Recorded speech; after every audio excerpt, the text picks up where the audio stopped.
کرم ہوا عرض پاکستان پر، یا رحمت للعالمین سلامی دے رہا ہے سبز پرچم یا رسول اللہ۔ پاکستان اسی روز وجود میں آ گیا تھا جس دن پہلا ہندو مسلمان ہوا۔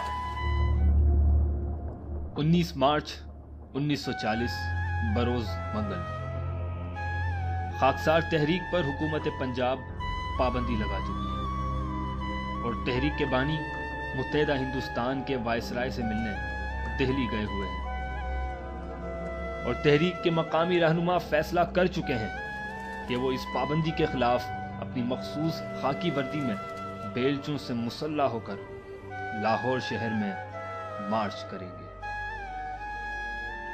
حکومت پنجاب کا اس سے ہر طرح سے نمٹنے کا عزم بھی ساتھ ہے، جس سے لاہور شہر خوف میں مبتلا ہے۔ شہر میں ہر طرف پیدل اور گھڑ سوار پولیس کے دستے موجود ہیں، اور پھر وہی ہوا کہ جس کا ڈر تھا۔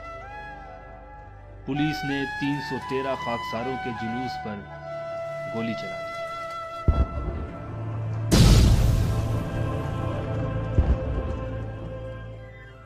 در حقیقت ماجرا کچھ یوں تھا کہ پولیس نے اس جلوس کو روکنے کی کوشش کی اور خاکساروں نے آگے بڑھنے کی۔ گرما گرمی کچھ زیادہ ہوئی تو خاکساروں نے اپنے بیلچوں کا استعمال کیا اور پولیس نے اپنی گولیوں کا، جس کے نتیجے میں کئی خاکسار اور پولیس والے جاں بحق ہوئے۔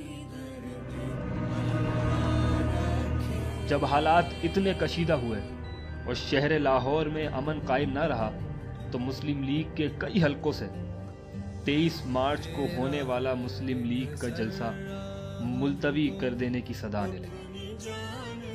اب حکومت پنجاب کو بھی اس موقع پر یہ ڈر تھا کہ کہیں مزید ہنگامے نہ اٹھ پڑیں۔ متحدہ پنجاب کے وزیر اعظم سر سکندر حیات نے قائد اعظم تک یہ پیغام بھیجا کہ آپ یہ جلسہ ملتوی کر دیں، جس پر قائد اعظم نے یہ کہہ کر انکار کر دیا کہ ہندوستان بھر سے مسلم لیگ کے مندوبین لاہور جانے کے لیے دہلی پہنچ رہے ہیں، لہذا اجلاس اپنے مقررہ وقت اور جگہ پر ہوگا۔ شام تک اجلاس ملتوی کرانے کی تمام کوششیں ناکام ہو چکی تھیں۔ شہر میں پولیس کا گشت بڑھا دیا گیا تھا۔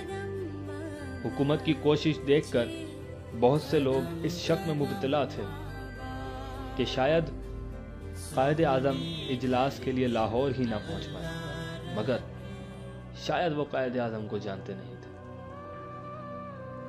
21 مارچ 1940 سپہر کو دلی سے ایک خصوصی ٹرین قائد اعظم اور ان کے ساتھ سینکڑوں مسلم لیگ کے کارکنوں کو لے کر لاہور پہنچ گئی۔ لاہور اسٹیشن سے قائد اعظم سیدھے اسپتال پہنچے، جہاں زخمی خاکساروں کی عیادت کی۔ منٹو پارک کے اس جلسے میں مسلم لیگ کی قیادت مسلمانوں کے تحفظ کے لیے ایک واضح اعلان کرنے والی تھی۔ 1940 میں قائد اعظم محمد علی جناح مسلمانوں کے ایک مسلمہ لیڈر بن چکے تھے، اور مسلمان ان کی آواز پر جان لٹانے کو تیار ہوتے تھے۔ 22 مارچ 1940 مسلم لیگ کے 27ویں اجلاس کا باقاعدہ آغاز ہوا۔ اس اجلاس کا استقبالی خطبہ سر شاہنواز خان ممدوٹ نے دیا، اور پھر سر سکندر حیات نے حالات پر مزید روشنی ڈالی۔ یوں تو قرارداد 22 تاریخ کو ہی بنگال کے وزیر اعظم A.K. فضل حق نے اجلاس میں پیش کرنا تھی، مگر وہ اپنی مصروفیات کی وجہ سے اجلاس کے پہلے دن نہ پہنچ پائے۔ مگر 22 تاریخ کی قائد اعظم کی تقریر بھی ایک شاہکار تھی۔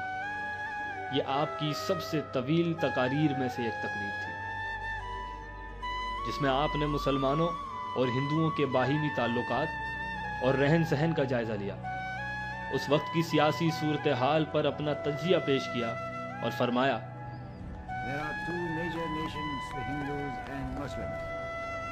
100 millions of Muslims cannot take ہندوؤں اور مسلمانوں کا نہ صرف مذہب بھی ایک دوسرے سے الگ ہے، بلکہ ان کا فلسفہ، سماجی روایات اور ادب بھی ایک دوسرے سے الگ ہے۔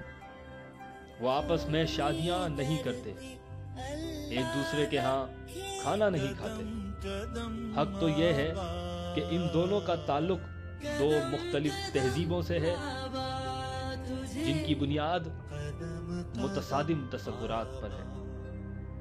زندگی کے بارے میں ان کے خیالات بھی ایک دوسرے سے جدا ہیں۔ یہ بالکل واضح ہے کہ ان کے لیے تاریخ کے ذرائع بھی مختلف ہیں۔ ان کی شاعری الگ ہے، ان کے ہیرو الگ ہیں اور واقعات بھی الگ ہیں۔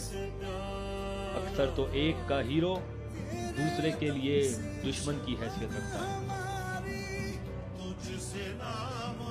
اسی طرح ایک کی فتح کا مطلب دوسرے کی شکست ہے۔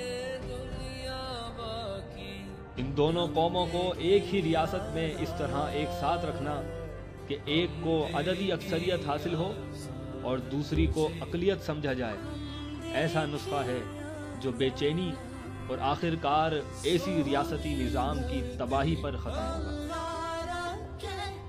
23 مارچ 1940 آخر وہ دن آ پہنچا کہ جب قرارداد پاکستان، جو کہ اس وقت محض قرارداد لاہور تھی، پیش ہونا تھی۔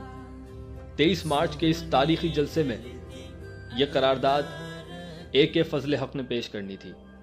جب AK فضل حق پنڈال میں داخل ہوئے تو سب احتراماً ان کے استقبال میں کھڑے ہو گئے اور شیر بنگال زندہ باد، شیر بنگال زندہ باد کے نعرے لگانا شروع کر دیے۔ شیر بنگال اسٹیج پر آئے اور قرارداد پڑھنا شروع کی، اور قرارداد کچھ یوں تھی۔ یہ اجلاس گورنمنٹ آف انڈیا ایکٹ 1935 کے تحت ہندوستان میں قائم کی گئی فیڈریشن کو مسترد کرتا ہے۔ ملک میں کوئی بھی دستور اس وقت تک نہیں چل سکتا جب تک مسلمان اس کو قبول نہ کرے۔ اس اجلاس کا سوچا سمجھا نقطہ نظر یہ ہے کہ ہندوستان میں کوئی نظام اس وقت تک نہیں چل سکتا جب تک اس میں ایسا انتظام نہ ہو جس کے تحت مسلمانوں کے اکثریتی اور متصل علاقوں کو آپس میں ملا کر خود مختار ریاستیں نہ بنائے جائے۔ ایسی ریاستوں کی تشکیل کے لیے ضرورت کے مطابق از سر نو حد بندی بھی کی جا سکتی ہے۔ ان ریاستوں میں اقلیتوں کے حقوق کے لیے دستوری ضمانتیں فراہم کی جائیں، اور یہ اجلاس مسلم لیگ کی ورکنگ کمیٹی کو یہ اختیار دیتا ہے کہ وہ اس اصول کی روشنی میں ایک دستور کا خاکہ تجویز کریں۔ یاد رہے کہ 1930 میں علامہ اقبال نے مسلمانوں کے لیے یہ آئیڈیا دے دیا تھا کہ جہاں مسلمانوں کی اکثریت ہے وہاں ان کی ایک علیحدہ ریاست ضرور ہونی چاہیے۔ لہذا قرارداد پیش ہونے کے بعد قائد اعظم آگے آئے اور انہوں نے علامہ اقبال کے مزار کی طرف دیکھ کر کہا کہ اقبال آج اگر زندہ ہوتے تو وہ خوش ہوتے کہ ہم نے وہی کچھ کر دکھایا کہ جو وہ چاہتے تھے۔